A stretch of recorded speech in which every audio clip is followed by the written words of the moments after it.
தூத்துக்குடியில் தனியார் விடுதி உரிமையாளரையும் பெண் துப்புரவு பணியாளரையும் விடுதிக்குள் புகுந்து துப்புரவு பணியாளரின் மகன் தனது நண்பருடன் சேர்ந்து அரிவாளால் வெட்டியது குறித்து போலீசார் விசாரணை மேற்கொண்டுள்ளனர். இது தொடர்பான கூடுதல் தகவல்களை தருகிறார் எமது செய்தியாளர் ஷேக் மதார். ஷேக் மதார், விவரங்கள் என்ன? வணக்கம்.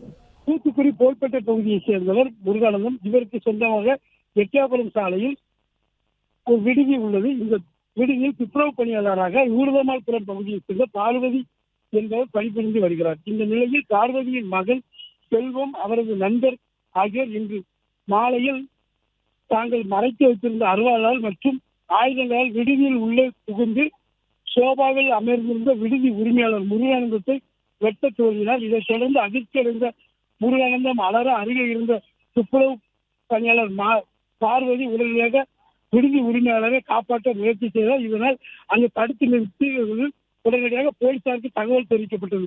போலீசார் வருவதை அறிந்த அவர்கள் அங்கிருந்து தப்பி ஓடிவிட்டனர். இதைத் தொடர்ந்து போலீசார் தொடர்ந்து விசாரணை நடத்தி வருகின்றனர்.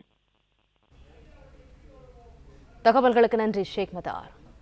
பிளே ஸ்டோர் மற்றும் ஆப் ஸ்டோரில் இருந்து பாலிமர் செயலியை QR கோடு மூலம் பதிவிறக்கம் செய்யுங்கள்.